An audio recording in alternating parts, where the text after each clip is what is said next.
যোৱা 6টামান বছৰ আগতে এদিন মই কৈছিলোঁ যে জুবিনৰ বিপথে পৰিচালিত কৰাত তেওঁৰ আশে-পাশে লাগি থকা মানুহখিনি জড়িত হৈ আছে।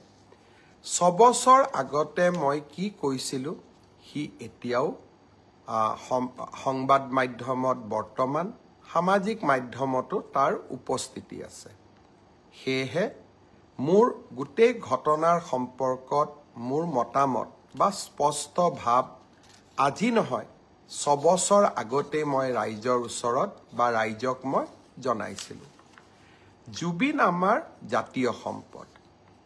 জ্যোতিপ্ৰসাদ আগৰৱালা, বিষ্ণুপ্ৰসাদ ৰাভা আৰু ভূপেন হাজৰিকাৰ সমকক্ষ বুলি জুবিন গাৰ্গক অভিহিত কৰি মই জুবিনৰ সন্মুখত দিয়া এটি ভাষণো সামাজিক মাধ্যমত উপলব্ধ হৈ আছে।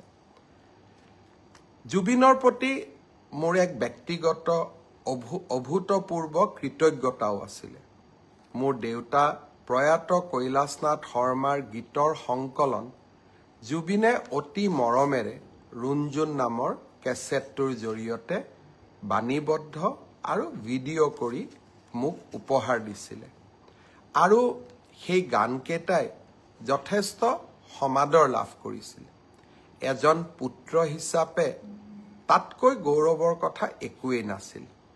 আৰু সেয়েহে জুবিনে য'তেই যেনেকে কৰবাত আমি যদি কেতিয়াবা জুবিনৰ যাত্ৰাৰ সংগী হ'বলৈ সুবিধা পাইছিলোঁ, তাক কেতিয়াও মই হাতৰ পৰা ওলাই যাব দিয়া নাছিলোঁ।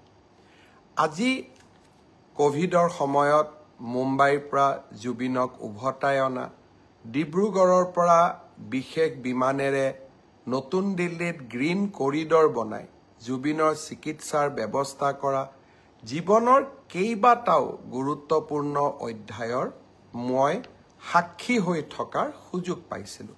মোৰ একো কণ্ট্ৰিবিউশ্যন নাছিলে, কিন্তু মই সাক্ষী হৈ থাকিব পাৰিছিলোঁ। সেয়েহে কোনো এজন জুবিন অনুৰাগীতকৈ মই নিজকে কম অনুৰাগী বুলি নাভাবোঁ আৰু বেছি বুলিও নাভাবোঁ, কাৰণ আমি সকলোৱে জুবিনক ভাল পোৱাৰ অধিকাৰ আছে আৰু অধিকাৰ থাকিব। জুবিনক আমি গীত মাত আৰু সংস্কৃতিৰ মাজেৰে আমি সকলো গৌৰৱী অসমীয়াই আমি জীয়াই ৰাখিম।